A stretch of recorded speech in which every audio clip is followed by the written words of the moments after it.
आइए जर्मन की कहानी को समझते हैं। इससे पहले फ्रांस की क्रांति में पढ़ा चुका हूं और इटली की क्रांति में पढ़ा चुका हूं। दोनों को कहानी को अच्छा तरह से समझा दिए हैं, आप भी समझ लीजिए।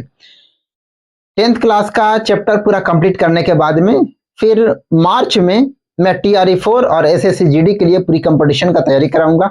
हर सब्जेक्ट आराम से पढ़ेंगे हम लोग। किसी सब्जेक्ट में किसी प्रकार का कोई चिंता करने की जरूरत नहीं है, बहुत डिटेल से पढ़ेंगे, नो डाउट।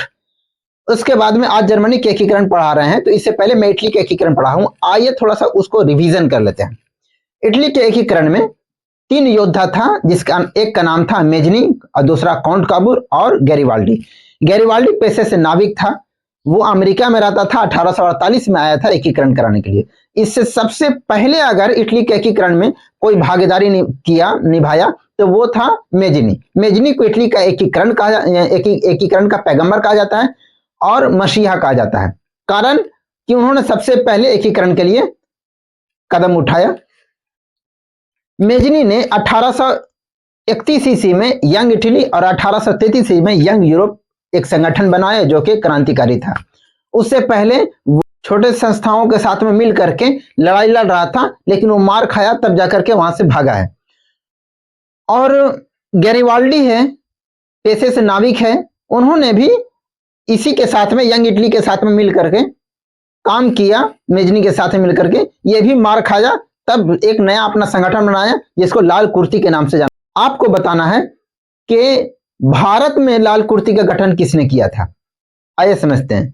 जब उन्होंने अटैक किया, लाल कुर्ती के एक संगठन बनाया और काउंट काबूर के साथ मिल करके जब आक्रमण किया तो सफल रहा, क्योंकि वहां जो आक्रमण किया था सिसिल और नेपल्स पर, वो किसानों को मिल करके किया था।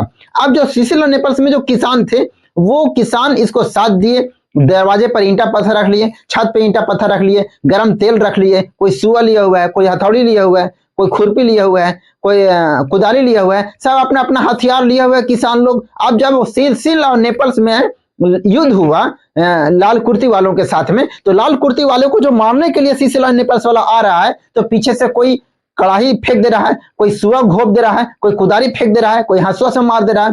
तो दो तरीके से उसको युद्ध करना पड़ा, एक तो गृह में युद्ध कर रहा है सो, और एक लाल कुर्ती वालों के साथ, जिसके कारण सिसिल और नेपल्स की हार हो गई, यानी वो एरिया लगभग इटली के अंडर में आ गया। और फिर ऊपर जो एरिया था वो ऑस्ट्रिया का था। ऑस्ट्रिया और पर्सा के बीच में एक युद्ध हो जाता है, यह पर्सा यानी कि ये जर्मन है, ये इलाका पर्सा का है। दोनों के बीच में युद्ध होता है और सेडोवा का युद्ध, जिसमें ऑस्ट्रिया की हार हो जाती है। तो ऑस्ट्रिया जिस एरिया इलाके पर कब्जा किए हुए था, वो एरिया खाली हो जाता है। तो फिर काउंट काबूर और विक्टर नेमुल दोनों मिलकर के एरिया को कब्जा लेता है। और जो बीच का एरिया होता है वो पोप वाला एरिया, जो कि फ्रांस कब्जा किया हुआ था। तो फ्रांस के साथ भी एक युद्ध होता है, यहाँ फ्रांस और जर्मनी दोनों के पास सेडोन का युद्ध हुआ था 1870 ईस्वी में, जिसमें फ्रांस की हार होती है। तो बीच वाला जो एरिया है उस पर फिर से कब्जा हो जाता है। और बीच में था पोप एक प्रकार का पंडित है, जो कि कृष्ण धर्म का जो धार्मिक गुरु है, कृष्ण धर्म का धार्मिक गुरु है।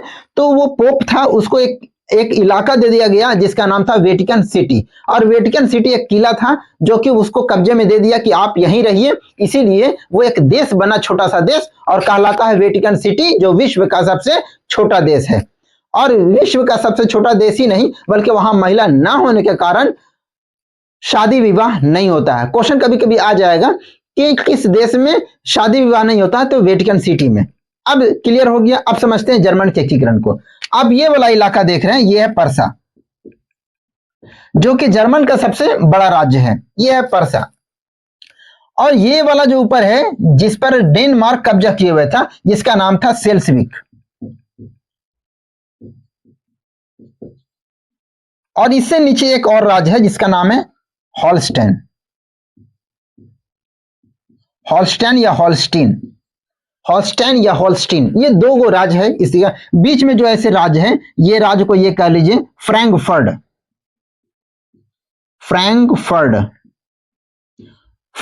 एक राज्य है। इस तरीके का बहुत सारा है। ये फ्रांस के एरिया में एक जो है राज्य है, ये फ्रांस का है, जर्मन का था, ये फ्रांस एक तरह से कब्जा कर लिया, जो कर लीजिए Lawrence.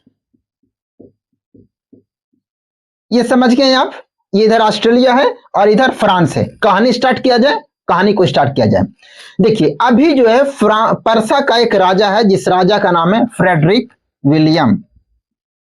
Frederick William Frederick William एक कमजोर राजा तो है ही, साथ साथ डरपोक राजा भी है।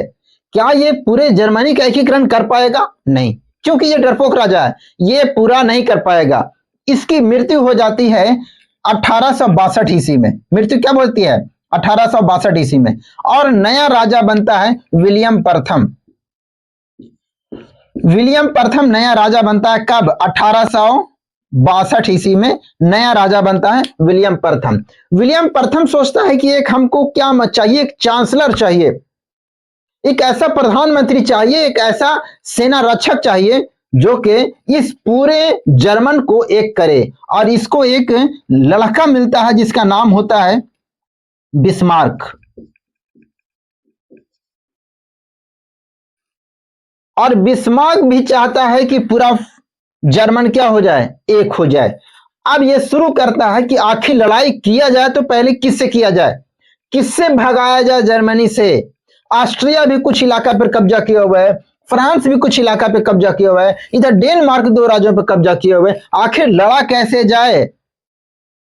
तो उन्होंने ऑस्ट्रिया के साथ में गठबंधन कर लेता है। क्या कर लेता है? गठबंधन कर लेता है, मिल लेता है और बोलता है कि डेनमार्क को भगाना है। ऑस्ट्रिया बोलता है कि क्यों इससे हमको क्या फायदा होगा? बोला फायदा होगा, मैं आपको एक राज्य, इन दोनों में से कोई एक राज्य आपको दे दूंगा। ऑस्ट्रिया बोलता है सच में? बोला हाँ। बोला फिर तो हम लोग दोनों मिलकर अटैक करेंगे। और दोनों मिल करके आक्रमण करता है किस पर? डेनमार्क पर। और डेनमार्क की क्या हो जाती है? हार हो जाती है।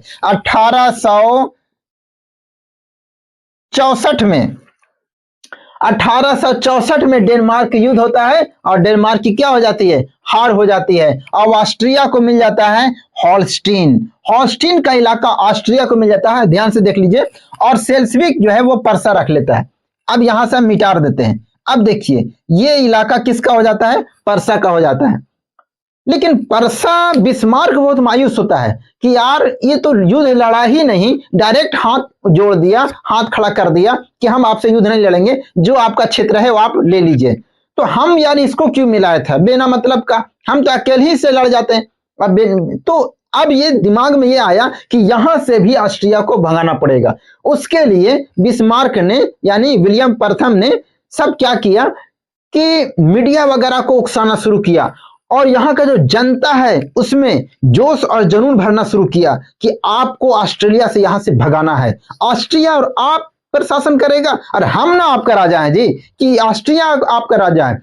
अब यहाँ से उकसाना शुरू किया तो हॉलस्टीन पर आक्रमण किया। ऑस्ट्रिया का जो जनता है वो आक्रमण कर दिया और ऑस्ट्रिया का जो यहाँ सेना है वो पिटाना शुरू हो गया, मार खाना शुरू हो गया। तो ऑस्ट्रिया यहां से सेना भेजने के लिए बोला। पर्सा बोला खबरदार, मेरे इलाका से आप अपना सेना नहीं भेज सकते हैं। तब ऑस्ट्रिया समझ गया कि साथ में पर्सा भी मिला हुआ है और दोनों के बीच क्या हो जाता है? युद्ध हो जाता है। दोनों के बीच क्या हो जाता है? युद्ध हो जाता है। और उस युद्ध का नाम है सेडोवा का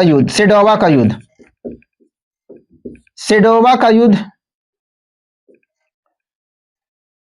उस युद्ध का नाम है सेडोवा का युद्ध। 1866 में 1866 में दोनों के बीच युद्ध होता है और जिस युद्ध में ऑस्ट्रिया की क्या हो जाती है? हार हो जाती है। अब जब ऑस्ट्रिया की हार हो जाती है तो ये पर्सा और मजबूत हो जाता है। अब ये देखता है कि मैं डेनमार्क को हरा दिया, ऑस्ट्रिया को हरा दिया, अब नंबर किसका है? फ्रांस का नंबर है। पूरे जनता में आक्रोश भर देता है कि जो ये लॉरेंस है, फ्रांस का एरिया जो लॉरेंस है, यहाँ सोना निकलता है और यहाँ हीरा निकलता है, यहाँ सबसे ज्यादा कोयला निकलता है, लोहा निकलता है और ये सारा मेरा एरिया है और ये कब्जा कौन किया हुआ है? फ्रांस किया हुआ है। तो किसी तरह से भी इसको भगाना होगा।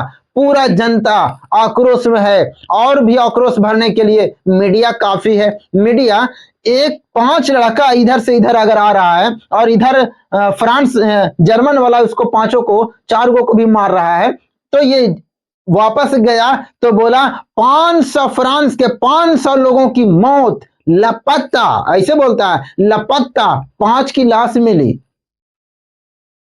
अब देखिए इस तरीके का बोल बोल करके पूरा उकसा दिया और दोनों के बीच क्या करा दिया, युद्ध। और दोनों में के बीच में क्या हो गया, युद्ध हो गया। और इस युद्ध का नाम क्या है, सेडोन का युद्ध।